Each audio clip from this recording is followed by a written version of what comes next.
صحابي في كل مكان، وحشتوني جدا جدا قوي خالص. يلا بينا الجزء الثاني من شرح lesson 1 و 2 في يونت 5 هلو اولى اعدادي. تعالوا يلا بينا النهارده نتعرف على قاعده الجرامر السهله جدا قوي قوي قوي جدا خالص. طيب القاعده دي النهارده بتقول ايه؟ القاعده النهارده عندنا comparatives and superlatives. comparatives and superlatives. هنا النهارده هنتكلم عن المقارنه بكل اشكالها. تعالوا نتعرف مع بعض على الكومباريتيف وعلى السوبرلاتيف، وده معناه ايه وده معناه ايه. اول حاجه هنبدا بيها مع بعض عندي هي comparatives وهي صيغ المقارنه. ازاي هقارن؟ قال لي في الحاله دي عشان نقارن هنقارن بين شيئين، هنقارن بين حاجتين، هنقارن بين شخصين. هو هنا بيقول لي we use comparatives to say what is the same or different about two things, people or situations. ايه الحاجات المختلفة او المتشابهة في شخصين او شيئين او موقفين. هنا هنتعرف مع بعض على كل اشكال الصفات وازاي هنستخدمها في المقارنة. اول حاجة عندي قال لي علشان اقارن هستخدم الشورت adjectives، الصفات القصيرة. صفات قصيرة يعني ايه صفات قصيرة؟ تعال اقول لك. قال لي تتحول الصفات القصيرة ذات مقطع واحد. انا مش عايزة غير الجملة دي. صفة قصيرة يعني ذات مقطع واحد، ذات مقطع واحد one syllable، يعني بتتنطق على مرة واحدة بس. طيب احنا هنستخدم الكومباريتيف. قال لي هنستخدم الكومباريتيف عشان اقارن بين شخصين، شيئين، موقفين، مجموعة ومجموعة، بلد وبلد، مدرسة ومدرسة. المهم ان انا عندي حاجتين بقارن بينهم. مقارنة يبقى انا محتاجة حاجتين عشان اقارن بينهم. طيب اول حاجة هنتكلم فيها مع بعض هنتكلم عن الشورت adjectives، واحنا عرفنا ان الشورت adjectives يعني صفات من مقطع واحد، انا بنطقها على مرة واحدة بس one syllable، زي مثلا كلمة short، big، tall، fat، thin. دي كلها صفات انا بنطقها ذات مقطع واحد. طيب انا لو عايزه استخدمها في المقارنه هستخدمها ازاي؟ تعال نشوف مع بعض. اول حاله من حالات الشورت adjectives الصفات القصيره، الصفه بتاعتي هجيبها كده زي tall. قال لي هتحط لها er وبعدها هنجيب than. يبقى انا عشان اقارن واستخدم صيغه الكومباريتيف بجيب الصفه الادجكتيف واحط لها er واجيب بعدها than. الصفه بتاعتي er than. طب الصفه بتاعتي ينفع اجيب اي صفه؟ قال لي لا، انا عايز الشورت adjective. يبقى احنا دلوقتي بنستخدم ايه؟ بنستخدم الشورت adjective عشان اوريك هنعمل بيها الكومباريتيف المقارنه ازاي، صيغه المقارنه وشكلها هيبقى عامل ازاي. مثلا قال لي الصفه دي tall. طيب هنستخدمها ازاي في المقارنه؟ قال لي هقول tall وهضيف لها er than، فهتبقى taller than. عندي مثلا صفة تانية وهي short. طيب هنستخدمها ازاي في الكومباريتيف؟ قال لي هضيف للصفة القصيرة بتاعتي دي er واجيب بعدها than، فهتبقى shorter than. يبقى احنا اول حالة شفناها في الشورت adjectives هنجيب الصفة بتاعتنا وهضيف لها er than. انا مثلا ممكن اقول ايه؟ ممكن اقول احمد is taller than علي. انا هنا شفت ايه؟ شفت انه احمد is taller than اطول من. يبقى انا هنا في صيغة المقارنة بقول ايه؟ اطول من، بقارن شخص بشخص، اطول من. طيب اطول من مين؟ من علي. يبقى هنا بيقول أحمد is taller than علي. أحمد أطول من علي. طيب ده معناه إيه؟ أحمد أطول من علي. ده معناه إيه؟ معناه إن علي is shorter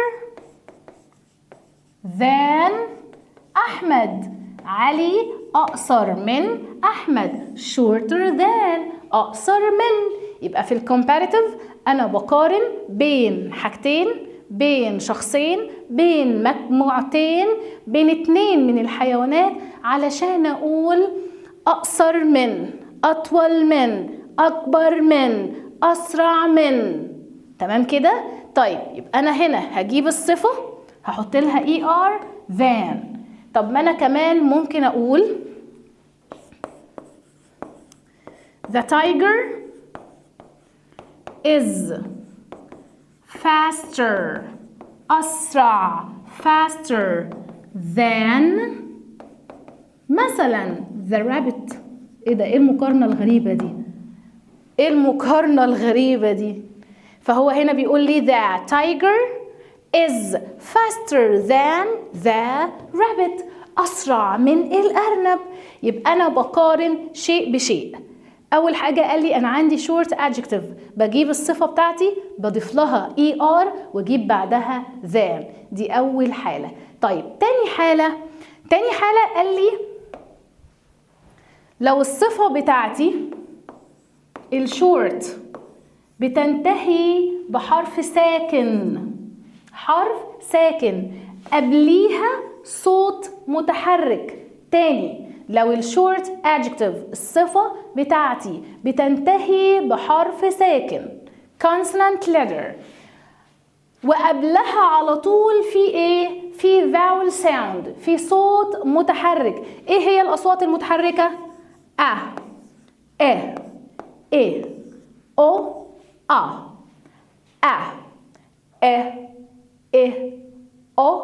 أو أنا عندي 5 حروف متحركين هيدوني 5 أصوات متحركة.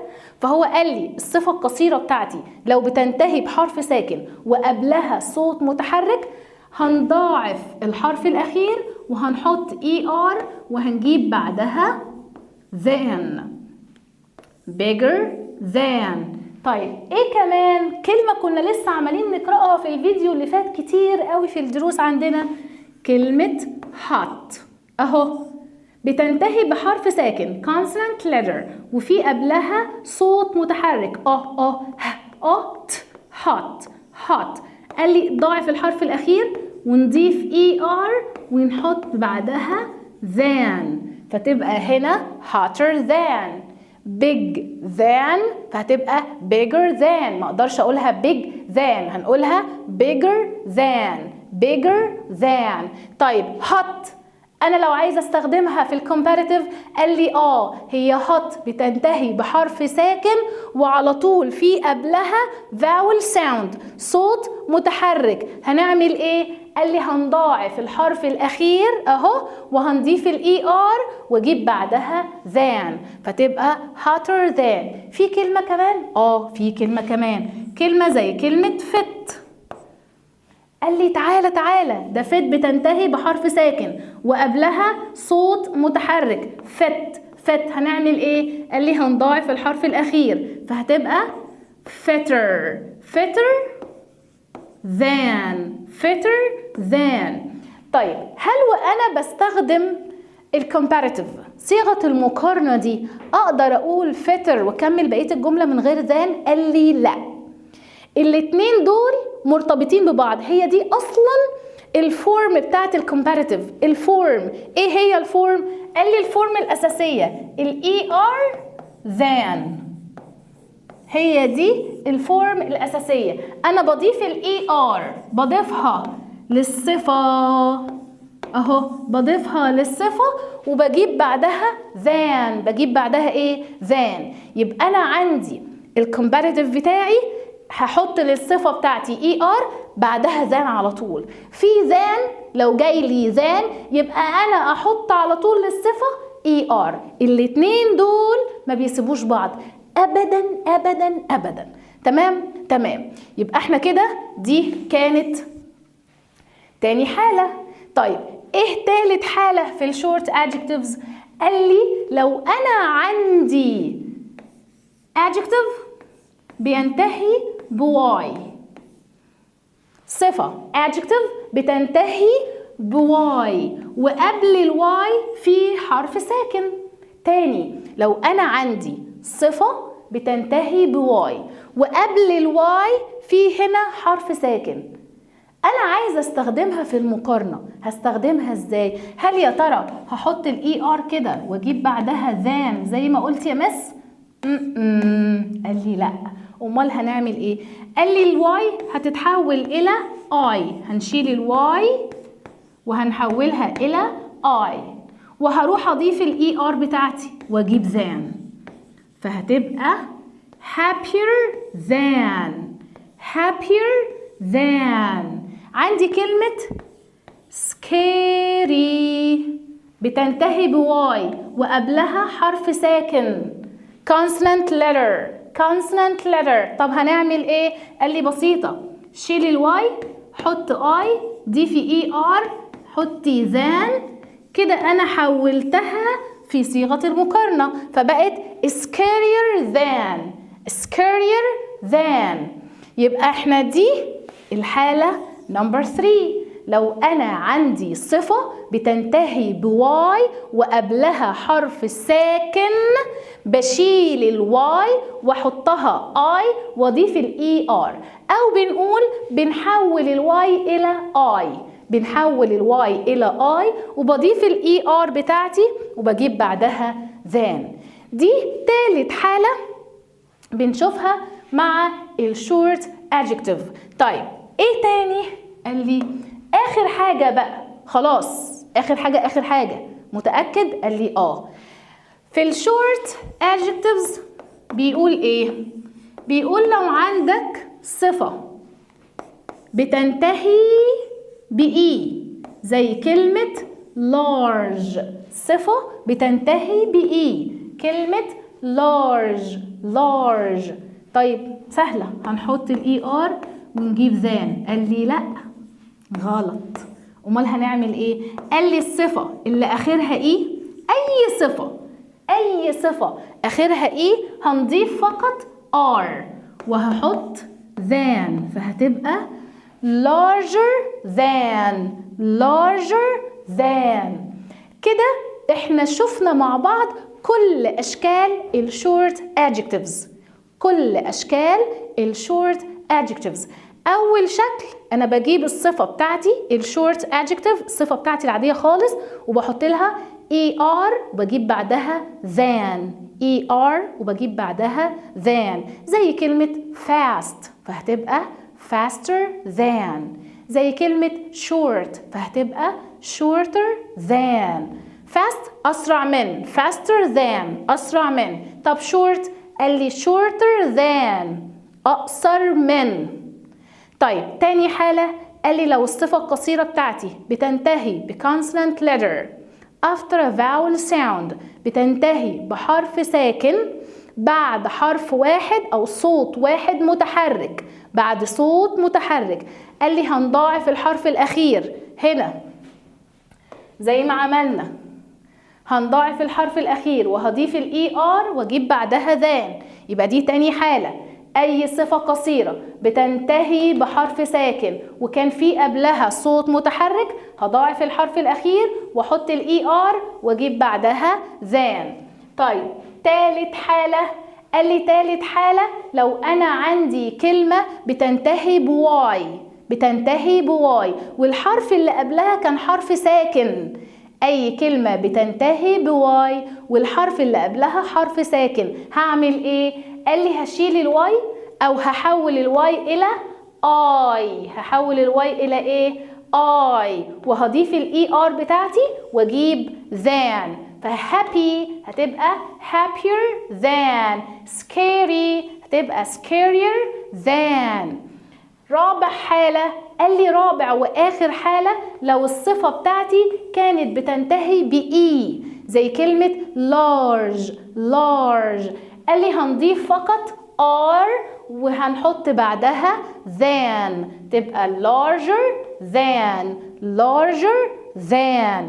كده احنا شفنا كل حالات الشورت adjectives. تعالوا بقى نقراها مع بعض هنا من الكتاب ونشوفها في الكتاب. هو هنا قال لي انه الادجكتيف هنحط لها er وهجيب بعدها than. فهو هنا بتقول تتحول الصفات القصيرة ذات مقطع واحد اللي احنا قلناها اللي هي بتبقى one syllable إلى صيغة المقارنة بإضافة er إليها وتأتي بعدها than. فهنا fast faster، deep deeper. شايفين اتحولت ازاي؟ fast faster، deep deeper. طيب بعد كده قال لي تعالى اقول لك شوية حاجات عايزك تاخد بالك منها. لو عندي صفة قصيرة بتنتهي بإي أنا فقط بضيف are. لو عندك صفة قصيرة بتنتهي بإي أنا فقط بضيف لها are، زي كلمة large أهو إحنا عملناها هنا إزاي؟ larger، برافو علينا. close عملنا هنا إيه؟ فقط ضفنا حرف الار فبقت closer. تالت حاجة قال لي إيه؟ يضاعف الحرف الساكن الأخير إذا كان مسبوقا بصوت متحرك قصير ثم يضاف الاي ار لنهاية الصفة. إيه الكلام ده؟ هو بيقول لك يعني لو جات لك صفة قصيرة بتنتهي بحرف ساكن وقبلها صوت متحرك ضاعف الحرف الأخير وحط الاي ار، زي كلمة big اخرها اهو حرف ساكن وقبلها على طول صوت متحرك. ايه هو الصوت المتحرك؟ الاي big. فهو هنعمل ايه هنا؟ هتبقى bigger. ضعفت الحرف الاخير وضفت الاي ار، ضعفت الحرف الاخير وضفنا الاي ار فبقت bigger. طب thin اهو بتنتهي بحرف ساكن وقبل الحرف الساكن في صوت متحرك، هضاعف حرف الان واضيف اي ار thinner. طيب كلمة hot بتنتهي بحرف ساكن وقبل الحرف الساكن في ايه؟ صوت متحرك فهتبقى hotter. fitter. طيب عندي هنا قال لي الصفات المنتهية بحرف الواي مسبوقا بحرف ساكن تتحول الواي إلى آي. يبقى هو هنا بيقول لي الصفة المنتهية بواي مسبوقة بحرف ساكن، يعني في حرف ساكن قبل الواي هنحول الواي إلى آي وهضيف الإي آر بتاعتي. drier.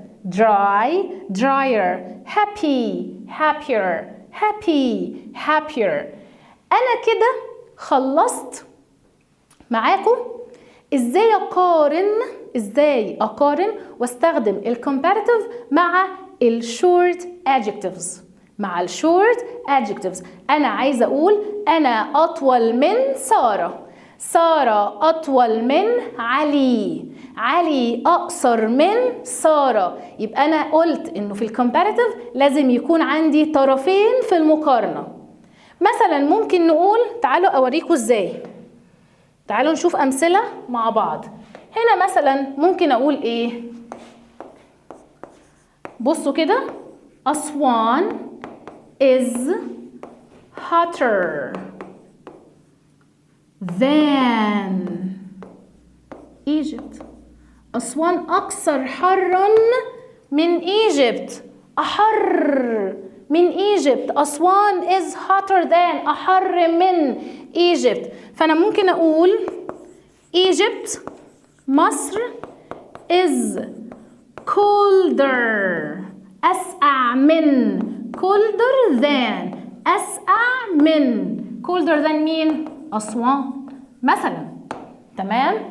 Egypt is colder than أسوان، أسقع من أسوان. أنا بستخدم الكومباريتيف،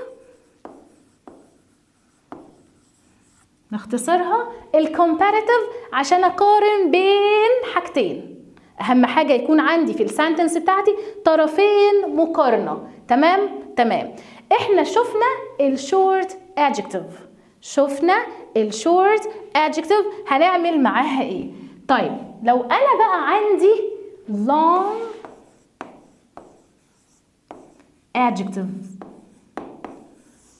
هعمل ايه؟ قال لي دي ابسط ما يكون.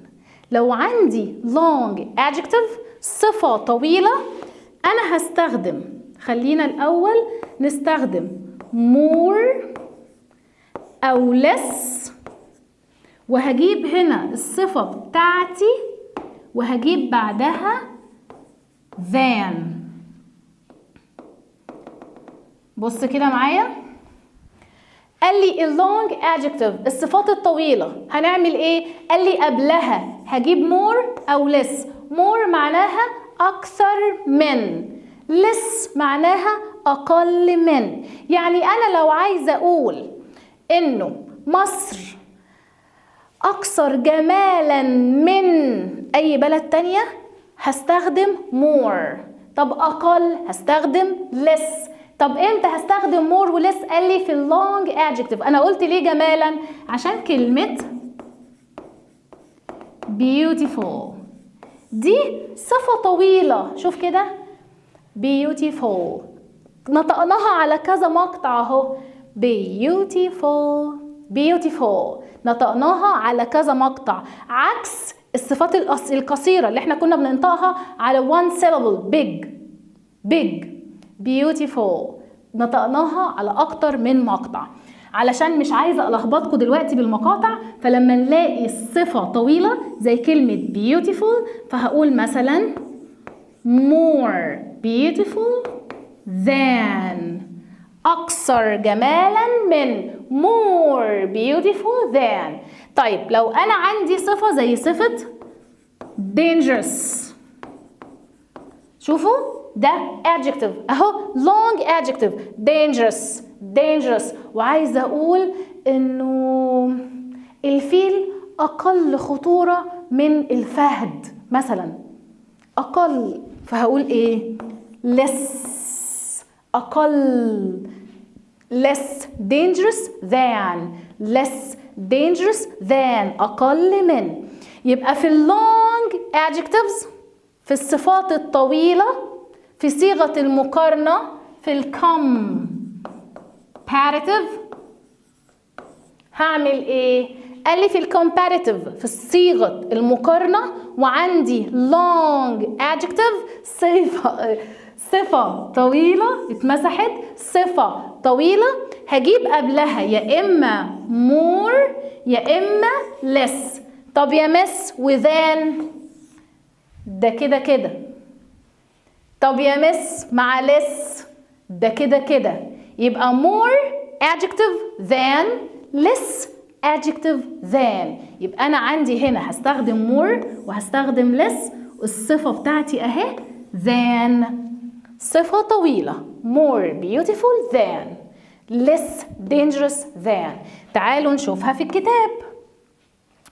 قال لي خدي بالك اهو long adjectives صفات طويلة تتحول الصفات الطويلة إلى صيغة مقارنة كالتالي: more أكثر، less أقل، more أكثر، less أقل. adjective صفة than، adjective صفة than. يبقى هنا هقول إيه؟ more beautiful than less beautiful than. reading is more interesting. interesting دي long adjective دي صفة طويلة اهو. بصوا كده تعالوا نرفعها لكم فوق شوية. عفوا more ولess. طيب فهنا بيقول ايه؟ reading is more interesting than video games. interesting دي long adjective، اقدر اقول interestingler لا. طب beautifuler قال لي لا. عشان كده صعب قوي قوي مع اللونج adjective احط er. عشان كده قال لي اعملي ايه؟ قال لي هاتي قبلها more او less على حسب انت عايزه تقولي اكثر من ولا اقل من، وهاتي بعد الصفه على طول than. reading is more interesting than video games. هنيجي بقى بعد كده للنوع التاني من المقارنة وهو اسمه superlatives، صيغة التفضيل العليا. superlatives صيغة التفضيل العليا. في صيغة التفضيل العليا أنا بقارن واحد بمجموعة، بقارن شخص بمجموعة، بقارن بلد بمجموعة بلاد، بقارن حيوان بمجموعة حيوانات. يبقى أنا في صيغة التفضيل العليا بقارن حاجة واحدة بمجموعة كبيرة، بقارن حاجة واحدة بمجموعة كبيرة. فهو هنا بيقول لي we use superlatives to express the highest degree of something. بستخدم صيغة التفضيل للتعبير عن أعلى درجة لشيء ما. أعلى درجة، أطول واحد في الكلاس، أقصر واحد في الكلاس، أطول واحد في العالم كله، أطول واحد. بصوا دي أعلى درجة، هو أخد أطول واحد في العالم، يعني مفيش حد أبدا أبدا أطول منه. طيب فهو هنا بيقول لي إيه؟ أنا برضو عندي يا مس نفس الحاجة، عندي الشورت، عندي الشورت adjectives. طب شكل الفورم بتاعت السوبرلاتيفز هتبقى عاملة ازاي؟ تعالى نفتح بورد ونشوف مع بعض. قال لي الشكل بتاع السوبرلاتيف، يا ربي على القلم هغيره لكم، يلا بينا. الشكل بتاع السوبرلاتيف قال لي ايه؟ قال لي نبدأها تاني. طيب الفورم بتاعت صيغة التفضيل العليا اللي هي السوبرلاتيفز هتبقى عاملة ازاي؟ قال لي هنجيب ذا وبعد كده الصفة بتاعتي وهحط للصفة EST. يبقى هنا المرة دي قبل الصفة هنجيب ذا، يبقى في حاجة هنا هتيجي قبل الصفة. طيب احنا هنشتغل على ايه دلوقتي؟ هنشتغل على الشورت adjectives، الصفات القصيرة. طب تعالوا نشوفها مع بعض. تعالى. the صفة tall EST، ايه ده؟ بقت the tallest الأطول. يعني ممكن أقول أحمد is the tallest، ده حرف الإس، tallest one in the class. أحمد أطول واحد في الكلاس. أحمد is، بصوا كده، أحمد is the tallest one in the class. tallest one، أطول واحد. طيب عندي إيه كمان؟ قال لي ممكن أقول cheetah. cheetah is the fastest animal. cheetah، عارفين التشيتا؟ عارفين حيوان التشيتا؟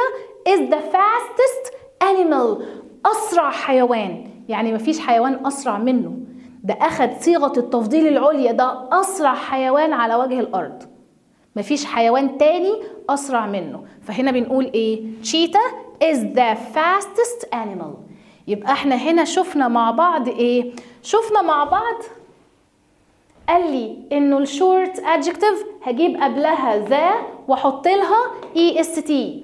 the EST the tallest.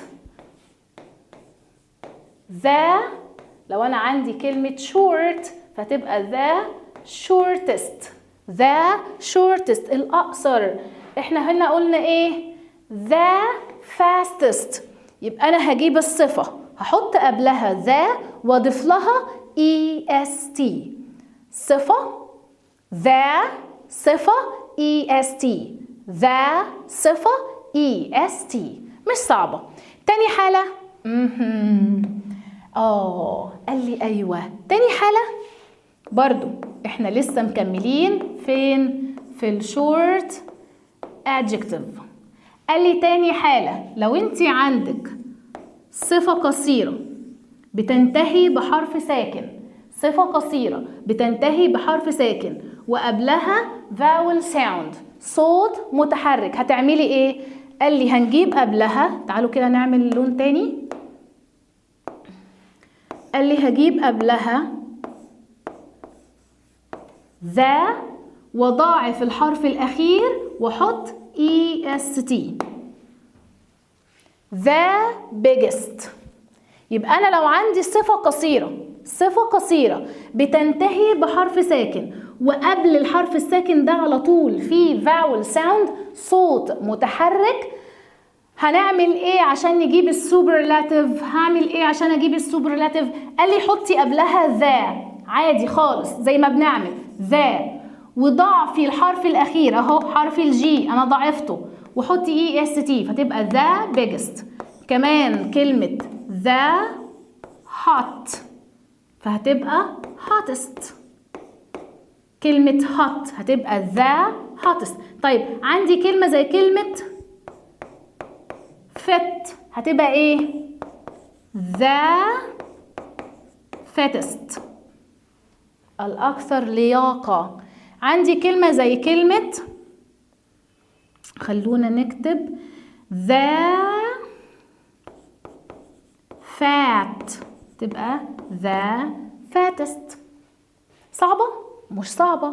يبقى أنا عندي في الحالة دي لما تكون عندي صفة قصيرة بتنتهي بحرف ساكن وقبل الحرف الساكن ده في صوت متحرك vowel sound، هنضاعف الحرف الأخير أهو، هنضاعف الحرف الأخير وحط est.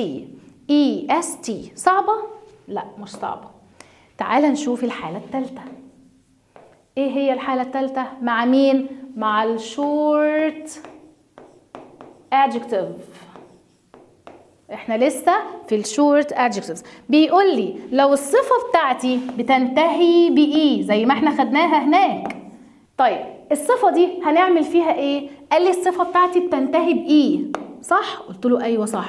قال لي طيب هنعمل ايه؟ قال لي هجيب قبلها ذا عادي خالص، ذا large. طب هي في هنا ايه؟ انا عايزه احط est. قال لي لا، انا خلاص الصفه بتاعتي بتنتهي باي فانا هضيف فقط st فهتبقى the largest. مش هينفع احط اي تانية، خلاص الصفه بتاعتي لو هي منتهيه باي انا فقط هضيف est فهتبقى the largest. يبقى احنا كده شفنا انه لما يكون عندي صفة منتهية بإي انا هجيب قبلها ذا واحط لها est. طيب اخر حاجة في الصفات القصيرة، قال لي لو انت عندك فاكرين صفة بتنتهي بواي وقبلها حرف ساكن، صفة بتنتهي بواي وقبلها حرف ساكن، هتعملي ايه؟